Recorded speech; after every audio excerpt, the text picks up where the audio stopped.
Hello guys, இன்னைக்கு நம்ம கிட்ட Vivo Y72 5G phone தான் இருக்கு. இந்த ஃபோனோட unboxing and initial impression தான் நம்ம இன்னைக்கு வந்து பார்க்க போறோம்.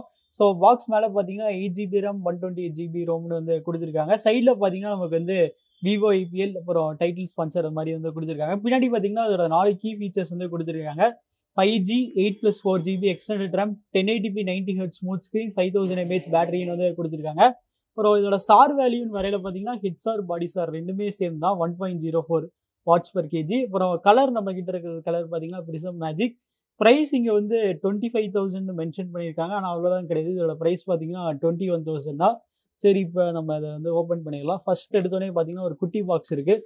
இந்த குட்டி பாக்ஸ்க்குள்ளே கேஸும் பேப்பர் ஒர்க்ஸ் தான் இருக்கும். ஆமாம், கேஸும் பேப்பர் ஒர்க்ஸ் தான் வந்து இருக்குது. அப்புறம் இங்கே நமக்கு பார்த்தீங்கன்னா ஃபோன் வந்துருச்சு. இதை எடுத்து இப்போதைக்கு சைடில் வச்சுக்கிறேன். அப்புறம் இங்கே பார்த்தீங்கன்னா நமக்கு வந்து சார்ஜர் இருக்குது. இது வந்து 18 வாட் சார்ஜர். அப்புறம் டைப் சி கேபிள் தான் நமக்கு இருக்குது. ஸோ கடைசியாக பார்த்தீங்கன்னா ஒரு ஹெட்ஃபோன்ஸ் வந்து கொடுத்துருக்காங்க. ஸோ பரவாயில்ல, ரொம்ப நாள் ஆச்சு பாக்ஸ்குள்ளே ஒரு ஹெட்ஃபோன்ஸை பார்த்து. சரி, இப்போ இதோட சீலை ஃபஸ்ட்டு வெளியே எடுப்போம். இந்த கலர் பாருங்களேன், நல்லா ரெயின்போ எஃபெக்ட் மாதிரி இருக்குது. சரி, ஓகே கைஸ், இந்த ஃபோனை செட்டப் பண்ணிட்டு எப்படி இருக்குன்னு சொல்கிறேன். So stay tuned. இன்னைக்கு நம்ம வீடியோக்கு ஸ்பான்சர் பண்ணது யாருன்னு பார்த்தீங்கன்னா A2Z மொபைல்ஸ். A2Z மொபைல்ஸ் கரூரோட one of the best and largest multi brand mobile showroom. இங்கே கடையோட பேர் மாதிரி தான் எல்லா பிராண்ட்ஸோட A2Z models online and offline models வந்து கிடைக்கும். ஸோ எல்லா மாடல்ஸ்க்கும் பார்த்தீங்கன்னா இவங்க லைவ் டெமோ ஆப்ஷன் வச்சுருக்காங்க. ஸோ நீங்கள் ஒரு ஃபோன் வாங்குறதுக்கு முன்னாடி ஒரு சின்ன ஹேண்ட்ஸ் ஆன் எக்ஸ்பீரியன்ஸ் பண்ணிவிட்டு நீங்கள் அந்த ஃபோனை வாங்கலாம்.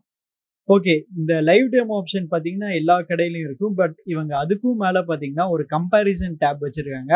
இந்த கம்பேரிசன் டேப்பில் நீங்கள் 2 மொபைல் ஃபோன்ஸ்க்கும் கம்பேர் பண்ணிக்கலாம். கம்பேர் பண்ணிவிட்டு உங்களுக்கு எந்த ஃபோன் செட் ஆகுதோ நீங்கள் அதை வாங்கிக்கலாம். எக்ஸாம்பிளுக்கு பார்த்தீங்கன்னா இங்கே S20 FEயும் OnePlus 8யும் நம்ம கம்பேர் பண்ணியிருக்கோம். இது எல்லாமே இவங்க பெஸ்ட் ப்ரைஸில் வந்து பண்ணித்தராங்க.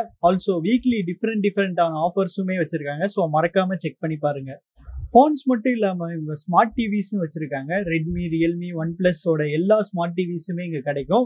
ஸ்மார்ட் டிவிஸ்க்கும் லைவ் டெமோ ஆப்ஷன் வச்சுருக்காங்க. ஸோ வேற லெவல். கடைசியாக இவங்க எல்லா அக்சசரிஸுமே வச்சுருக்காங்க. ஒரு சாதாரண கேஸ்ல இருந்து ஸ்மார்ட் வாட்ச் வரைக்கும் எல்லாமே இருக்குது. இவங்களோட அட்ரஸும் கான்டாக்ட் நம்பரும் நான் டிஸ்கிரிப்ஷனில் போட்டிருக்கேன். ஸோ செக் பண்ணி பாருங்கள். ஸோ கைஸ், இந்த ஃபோனை செட்டப் பண்ணியாச்சு. இந்த ஃபோன் பற்றி பார்க்கலாம். ஃபஸ்ட்டு இதோட டிசைன் பற்றி பார்க்கலாம். இந்த ஃபோன் பார்த்தீங்கன்னா ஃபுல்லாக பிளாஸ்டிக்கில் தான் வந்து செஞ்சுருக்காங்க. நமக்கு வந்து கிளாசி ஃபினிஷ் வந்து கொடுத்துருக்காங்க. இன்னும் மேட் ஃபினிஷ் கொடுத்துருந்தா இன்னும் நல்லா இருந்திருக்கு. அப்புறம் கலர் வைஸ் வரையில் பார்த்தீங்கன்னா அந்த கலர் பார்த்தீங்கன்னா நல்லா சூப்பராக இருக்குது. நமக்கு ரெயின்போ கிரேடியன் கலர் மாதிரி வந்து கொடுத்துருக்காங்க. ஸோ உங்களுக்கு சப்போஸ் இந்த கிரேடியன் ஃபினிஷ் பிடிக்கலனா விவோ வந்து இன்னொரு கலர் ஆப்ஷனுமே தராங்க, கிரே கலர். அதில் பார்த்தீங்கன்னா அந்தளவுக்கு கிரேடியன்ட்டே இருக்காது. அப்புறம் இதோட பிளேஸ்மெண்ட்ஸ்லாம் எங்கே இருக்குது நம்ம பார்த்தோம்னா கீழே பார்த்தீங்கன்னா நமக்கு வந்து 3.5mm ஹெட்ஃபோன் ஜாக் இருக்குது. அப்புறம் மைக்ரோஃபோன் இருக்குது, டைப் சி போர்ட் இருக்குது, ஸ்பீக்கர் இருக்குது. அப்புறம் லெஃப்ட் சைட் பார்த்தீங்கன்னா எதுவுமே இல்லை, சிம் ஸ்லாட் தான் வந்து கொடுத்துருக்காங்க. ரைட் சைட் பார்த்தீங்கன்னா நமக்கு வந்து finger print scanner plus power button ரெண்டுமே எம்பர்டடாக இருக்குது. இந்த ஃபிங்கர் பிரிண்ட் ஸ்கேனரும் நல்லா ஃபாஸ்ட்டாக நல்லா ரிலேயபிளாக தான் இருக்குது. அதுக்கு மேலேயே பார்த்தீங்கன்னா நமக்கு வந்து வால்யூம் ராக்கர்ஸ் இருக்குது. அப்புறம் இங்கே மேலே பார்த்தீங்கன்னா நமக்கு வந்து எதுவுமே தெரில. இப்போ இதோட சிம் ஸ்லாட்டை வந்து ஓப்பன் பண்ணி பார்க்கலாம். ஸோ நமக்கு பார்த்தீங்கன்னா மைக்ரோ எஸ்டி கார்டுக்கான சப்போர்ட் தெரியல, ஆனால் டூயல் சிம்கான ஆப்ஷன் வந்து கொடுத்துருக்காங்க. பர்சனலாக கேட்டிங்கன்னா மைக்ரோ எஸ்டி கார்டு தேவைப்படாதுன்னு தான் சொல்லுவேன். ஏன்னா நமக்கு வந்து 128GB டிஃபால்ட்டாக கொடுத்துருக்கனால. முன்னாடி டிசைன் வரையில் பார்த்தீங்கன்னா நமக்கு வந்து டியூ ட்ராப் நாட்ச் தான் வந்து கொடுத்துருக்காங்க. இதோட சின் சைஸ் பார்த்தீங்கன்னா கொஞ்சம் பெருசாக இருக்குது. கண்டிப்பாக இந்த ப்ரைஸ் ரேஞ்சில் வந்து இதோட சின் சைஸை வந்து கம்மி பண்ணியிருக்கோம். அடுத்து இதோட டிஸ்பிளே பற்றி பார்ப்போம். இதோட டிஸ்பிளே சைஸ் பார்த்தீங்கன்னா 6.58 இன்ச். இது ஒரு IPS LCD ஸ்க்ரீன் தான். அப்புறம் ஸ்க்ரீன் ரெஃப்ரெஷ் ரேட்டுன்னு வரையில் பார்த்தீங்கன்னா நமக்கு வந்து 90 Hz தான் வந்து கொடுத்துருக்காங்க. அது இப்போ உங்களுக்கு காமிக்கிறேன். ஸோ நமக்கு பார்த்தீங்கன்னா ஸ்மார்ட் ஸ்விட்சில் இருக்குது. ஸோ இந்த ஸ்மார்ட் ஸ்விட்ச் எப்படின்னா நமக்கு 90 Hz தேவைப்படுறப்போ 90 Hzக்கு போகும். மற்றபடி நார்மலாக இப்போ ஐடியலாக இருக்கும்போது பார்த்தீங்கன்னா 60 Hzல தான் வந்து இருக்கும். சப்போஸ் இல்லை உங்களுக்கு வந்து ஃபோர்ஸ்ட் 90 Hz வேணும்னு நினச்சிங்கன்னா நீங்கள் வந்து அதை வந்து செலக்ட் பண்ணிக்கலாம். அப்புறம் இதோட டிஸ்பிளே கலர்ஸ் என்னென்ன கொடுத்துருக்காங்கன்னு நம்ம வந்து பார்க்கலாம். Screen colours. ஸோ நமக்கு பார்த்திங்கன்னா 3 மோட் இருக்குது, ஸ்டாண்டர்ட், ப்ரொஃபஷனல், பிரைட். அப்புறம் இன்னொரு சூப்பரான விஷயம் என்னென்னா இந்த ஸ்க்ரீனில் நமக்கு வந்து HDR10க்கான சப்போர்ட் வந்து கொடுத்துருக்காங்க. அப்புறம் ஸ்க்ரீன் ரெசல்யூஷன் பார்த்திங்கன்னா இது வந்து ஃபுல் HD+. ஸோ ஓவராலாக சொல்லப்போனால் இது வந்து ஒரு டீசெண்டான பேனல் தான். ஏன்னா 120 Hz கொடுத்துருந்தாங்கன்னா இன்னும் சூப்பராக இருந்திருக்கும். ப்ராசஸர்னு வரையில பார்த்தீங்கன்னா இந்த ஃபோனில் வந்து 8 nm ஃபேப்ரிகேஷனில் செஞ்ச ஸ்னாப்ட்ராகன் 485G தான் வந்து இருக்குது. ஸ்னாப்ட்ராகன் 485G நேமிங் வச்சு இது மொக்க ப்ராசஸர்னு வந்து நினச்சிக்காதீங்க. நானும் இனிஷியலாக வந்து இது வந்து ஒரு மொக்க ப்ராசஸர் தான் வந்து நினச்சேன். பட் ஆனால் பெஞ்ச் மார்க் ஸ்கோர்ஸில் வந்து டெஸ்ட் பண்ணதுக்கப்புறம் தான் அது வந்து ஒரு நல்ல ப்ராசஸர்னு வந்து தெரிஞ்சது. பர்ஃபார்மன்ஸ் வைஸ் பார்த்தீங்கன்னா இந்த 480 வந்து ஸ்னாப்ட்ராகன் 720Gக்கு இல்லைனா 730Gக்கு ஈக்குவலண்ட்டாக வந்து இருக்கும். ஸோ இப்போ இதோட பெஞ்ச் மார்க் ஸ்கோர்ஸ் வந்து பார்க்கலாம். ஸோ கைஸ் இந்த ஃபோனில் நான் வந்து கீக் பெஞ்ச் 5 வந்து ரன் பண்ணிட்டேன். இதுதான் வந்து இதுக்கு கிடைச்ச ஸ்கோர். சிங்கிள் கோர் ஸ்கோர் பார்த்தீங்கன்னா 500க்கு மேலே இருக்குது. அப்புறம் மல்டி கோர் ஸ்கோர் பார்த்தீங்கன்னா 1800 கிட்ட இருக்குது. மற்ற ஃபோன்ஸோட இது எப்படி கம்பேர் பண்ணியிருக்குன்னு நம்ம வந்து பார்க்கலாம். ஸோ பாருங்களேன், நமக்கு வந்து A71ஓட அதிகமாக இருக்குது. A71ல் பார்த்தீங்கன்னா ஸ்னாப்ட்ராகன் 730 வந்து கொடுத்துருக்காங்க. மல்டி கோர் பார்த்தீங்கன்னா 1800 இருக்குது. ஸோ 1800னா ஸோ 1800 பாருங்கள், நமக்கு வந்து ரெட்மி நோட் 9 ப்ரோவோட அதிகமாக இருக்குது. அதில் பார்த்தீங்கன்னா 720G வந்து யூஸ் பண்ணியிருக்காங்க. ஸோ ஓவராலாக பார்த்தா இது நல்லா ப்ராமிசிங்காக தான் இருக்குது. இப்போ இதோட பெஞ்ச் மார்க் ஸ்கோர்ஸ்லாம் வந்து பார்த்துட்டோம். பரவாயில்ல, ஸ்னாப்ட்ராகன் 480 பார்த்தீங்கன்னா ஒரு நல்ல ப்ராமிசிங்கான சிப்செட் தான்.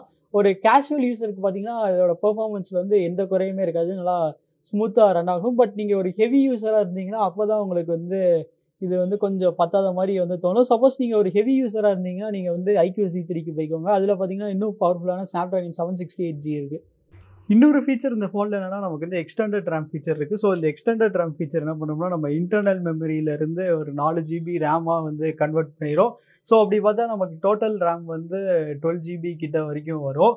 அப்புறம் விவோ இந்த ஃபோன் வந்து 5G ஃபோன் சொல்லிக்கிட்டே இருக்காங்க. ஆனால் பார்த்தீங்கன்னா வெறும் ஒரே ஒரு 5G பேண்டுக்கான சப்போர்ட் தான் வந்து கொடுத்துருக்காங்க. அட்லீஸ்ட் ஒரு 3 இல்லைனா 4 5G பேண்டுக்காச்சும் இவங்க சப்போர்ட் கொடுத்துருக்கணும். பேட்டரின்னு வரையில பார்த்தீங்கன்னா இந்த ஃபோனில் வந்து 5000 mAh பெரிய பேட்டரி இருக்குது. ஸோ பேட்டரி சைஸ் பார்த்தீங்கன்னா நல்லா பெரிய சைஸ் தான். என்ன இவங்க வந்து ஃபாஸ்ட் சார்ஜிங் வந்து வெறும் 18 watts தான் வந்து கொடுத்துருக்காங்க. ஸோ இன்னைக்கு மார்க்கெட் ஸ்டாண்டர்ட்ஸ் கம்பேர் பண்ணும்போது 20,000க்கு மேலே இருக்க ஃபோனில் வந்து 18 watts சார்ஜிங் வந்து கொஞ்சம் கம்மியாக இருக்கிற மாதிரி எனக்கு தோணுது. இவங்க அட்லீஸ்ட் ஒரு 25 watts அப்படி இல்லைனா வந்து 33 watts சார்ஜிங் வந்து கொடுத்துருக்கலாம். அடுத்து இதோட கேமராஸ் பற்றி பார்ப்போம். அதோட பிரைமரி கேமரா பார்த்தீங்கன்னா 48 MP. இது வந்து f1.8 அப்பர்ச்சரில் இருக்குது. அப்புறம் 2 MP டெப்த் சென்சர் தான் வந்து கொடுத்துருக்காங்க. ஸோ கண்டிப்பாக இந்த ப்ரைஸ் ரேஞ்சில் வந்து அல்ட்ரா வைட் கேமரா வந்து கொடுத்துருக்கணும். இவங்க தராமல் விட்டுட்டாங்க. அப்புறம் ஃப்ரண்ட் கேமரான்னு வரையில பார்த்தீங்கன்னா நமக்கு வந்து 8 MP செல்ஃபி கேமரா வந்து கொடுத்துருக்காங்க.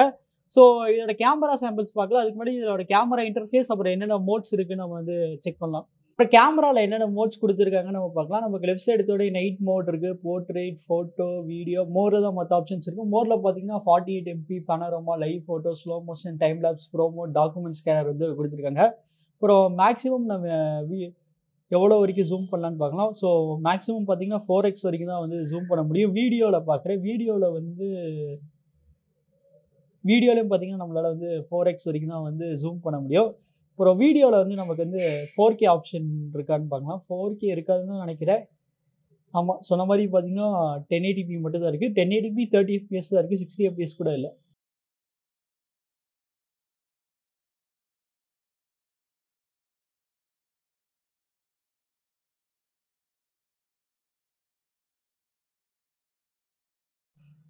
அடுத்து இதோட சாஃப்ட்வேர் பற்றி பார்ப்போம். ஸோ இந்த ஃபோன் பார்த்தீங்கன்னா ஃபன்டச் ஓஎஸில் தான் வந்து ரன் ஆகிட்டு இருக்கு. ஃபன்டச் ஓஎஸ் பார்த்தீங்கன்னா நல்லா இம்ப்ரூவ் பண்ணிட்டாங்க. இப்போ நமக்கு லெஃப்ட் சைடு எடுத்தோடனே பார்த்தீங்கன்னா கூகுள் ஃபீல்ட் தான் வருது. அப்புறம் ஆப் ட்ராவர் வந்து டிஃபால்ட்டாக வந்து கொடுத்துருக்காங்க. அப்புறம் ஹோம் ஸ்க்ரீன்லேருந்து ஸ்வைப் டவுன் பண்ணால் நான் வந்து நோட்டிஃபிகேஷன் பேனல் வர மாதிரி நான் வந்து பண்ணிட்டேன். ஸோ பரவாயில்ல, நல்லா க்ளீனாக வந்து இப்போ கொடுக்குறாங்க. ஏன்னா அந்த ப்ளோட்வேர்ஸ் மட்டும் கொஞ்சம் கம்மி பண்ணிட்டாங்கன்னா இன்னும் இந்த யூஐ பார்த்தீங்கன்னா மாஸ் ஆயிரும். அப்புறம் இதோட சாஃப்ட்வேர் வெர்ஷன் எதில் இருக்குன்னு நம்ம பார்க்கலாம். சாஃப்ட்வேர் அப்டேட்டுக்கு போயிட்டேன். அபவுட் ஃபோன் நமக்கு ஆண்ட்ராய்டு 11 தான் வந்து இருக்குது. ஸோ அவ்வளோதான் கைஸ், நம்ம இந்த வீடியோட கடைசிக்கு வந்துட்டோம். இந்த ஃபோனோட ப்ரைஸிங் பார்த்தீங்கன்னா 21,000 இந்த ஃபோன் ஒர்த்தான்னு கேட்டிங்கன்னா கண்டிப்பாக ஒர்த் கிடையாதுன்னு நான் வந்து சொல்லுவேன். ஏன்னா இதே ப்ரைஸ் ரேஞ்சில் இந்த ஃபோனோட தம்பியான iQOO Z3 இருக்குது. iQOO Z3ல பார்த்தீங்கன்னா இந்த ஃபோனோட பெட்டரான 120Hz டிஸ்பிளே, அப்புறம் இன்னும் பவர்ஃபுல்லான ஸ்னாப்ட்ராகன் 768G. அப்புறம் கேமரா வைஸ் பார்த்தீங்கன்னா iQOO Z3 இன்னுமே நல்லா ப்ராமிசிங்காக இருக்குது. அதில் 64 MP பிரைமரி சென்சர் வந்து யூஸ் பண்ணியிருக்காங்க. அப்புறம் 8 MP அல்ட்ரா வெயிட் இருக்குது. அப்புறம் மேக்ரோ சென்சர் இருக்குது. அப்புறம் செல்ஃபி கேமரான்னு வரையில் பார்த்தீங்கன்னா அதில் வந்து 16 MP செல்ஃபி கேமரா வந்து கொடுத்துருக்காங்க. அது மட்டும் இல்லாமல் அதில் பார்த்தீங்கன்னா 55 watts ஃபாஸ்ட் சார்ஜிங் வேறு கொடுத்துருக்காங்க. இந்த ஃபோன் வந்து iQOO Z3யோட ஒரே ஒரு ஏரியாவில் தான் பெட்டராக இருக்குது. அது எதுனா பேட்டரியில் தான். இதில் பார்த்தீங்கன்னா 5000 mAh பெரிய பேட்டரி வந்து கொடுத்துருக்காங்க. அதில் பார்த்தீங்கன்னா 4400 mAh தான். அதனால் பேட்டரி வைஸ் பார்த்தீங்கன்னா இந்த ஃபோன் தான் வந்து பெட்டராக இருக்கும். ஸோ மற்றபடி பார்த்தீங்கன்னா எல்லாமே வந்து iQOO C3 தான் வந்து பெட்டராக இருக்குது. ஸோ நீங்கள் வந்து ஒரு ₹21,000 ஒரு ஃபோனுக்கு வந்து ஸ்பெண்ட் பண்ணுறீங்கன்னா கண்டிப்பாக நீங்கள் வந்து iQOO C3க்கு தான் வந்து ஸ்பெண்ட் பண்ணணும். இந்த ஃபோன் வந்து மேக்ஸிமம் ஒரு ₹16,000 தான் ப்ரைஸ் பண்ணியிருக்கணும். கொஞ்சம் அதிகமாகவே இந்த ஃபோனை வந்து ப்ரைஸ் பண்ணிட்டாங்க. ஆனால் கண்டிப்பாக இது வந்து ஆஃப்லைன் ஃபோன்னால நிறைய ஆஃபர்ஸ் இருக்கும். ஸோ அப்படி ஆஃபர்ஸ் வரனால இந்த ஃபோன் வந்து கம்மியாக இருக்கிறதுக்கு நிறைய சான்சஸ் இருக்குது. ஸோ நீங்கள் என்ன நினைக்கிறீங்க அதை கமெண்ட்ஸில் வந்து போடுங்க. அப்புறம் உங்களுக்கு இந்த வீடியோ பிடிச்சிருந்துச்சுன்னா லைக் பண்ணுங்கள், ஷேர் பண்ணுங்கள், மறக்காமல் நம்ம சேனலுக்கு சப்ஸ்கிரைப் பண்ணிடுங்க.